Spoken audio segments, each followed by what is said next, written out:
അങ്കമാലി മാങ്ങാക്കറിയോ? മാറി നിൽക്കാൻ പറ. ഇത് വായിൽ വെള്ളമൂറുന്ന വയനാടൻ നാടൻ മാങ്ങാക്കറി. അതിന് വേണ്ടുന്ന ചേരുവകളാണ് 2 സവോള, കറിവേപ്പില, പച്ചമുളക്, ചെറിയ കഷ്ണം ഇഞ്ചി, 2 മാങ്ങ എന്നിവ. ഇതെല്ലാം ചെറിയ ചെറിയ കഷ്ണങ്ങളാക്കി അരിഞ്ഞ് മാറ്റി വെക്കുക.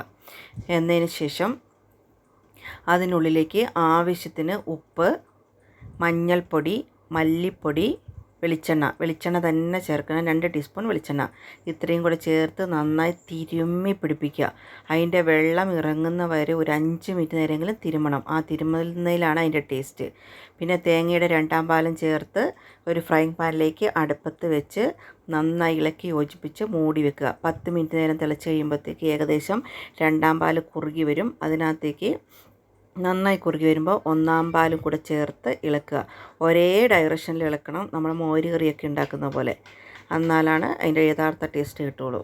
നന്നായി ഇളക്കി യോജിപ്പിച്ച് 1ാം പാലും കുറുകി വരുന്നവരെ വെക്കുക. അതിന് ശേഷം ഒരു ഫ്രൈങ് പാൻ അടുപ്പത്ത് വെച്ച് കടുക് പൊട്ടിയ ശേഷം ചെറിയ ഉള്ളിയും കുറച്ച് കറിവേപ്പിലയും ഇട്ട് മൂപ്പിക്കുക.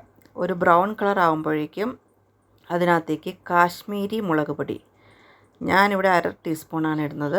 നിങ്ങൾക്ക് ആവശ്യമുണ്ടെങ്കിൽ എരിവ് കൂടുതൽ വേണമെന്നുള്ളവർ കുറച്ച് കൂടുതൽ ചേർക്കാം. എന്നിട്ട് അതിൻ്റെ പച്ചമണം മാറുന്നത് വരെ ഇളക്കുക. എന്നിട്ട് അതും കൂടെ ചേർത്ത് ഇളക്കി എടുത്ത പൊന്നു മോനെ, ഒരു പ്ലേറ്റ് ചോറ് തിന്നാൻ വേറെ ഒരു കറിയും വേണ്ട. ഇറച്ചി, മീനും, മുട്ടയും ഒന്നും ഇല്ലാതെ ഭക്ഷണം കഴിക്കില്ല എന്ന് പറഞ്ഞ് എൻ്റെ ഭർത്താവ് ഇതിന് ഓസ്കാർ തന്നതാണ്. കാരണം അത്രയ്ക്കും ടേസ്റ്റായിരുന്നു. എല്ലാവർക്കും ഇഷ്ടപ്പെട്ടു. നിങ്ങളൊന്ന് ട്രൈ ചെയ്ത് നോക്കണേ.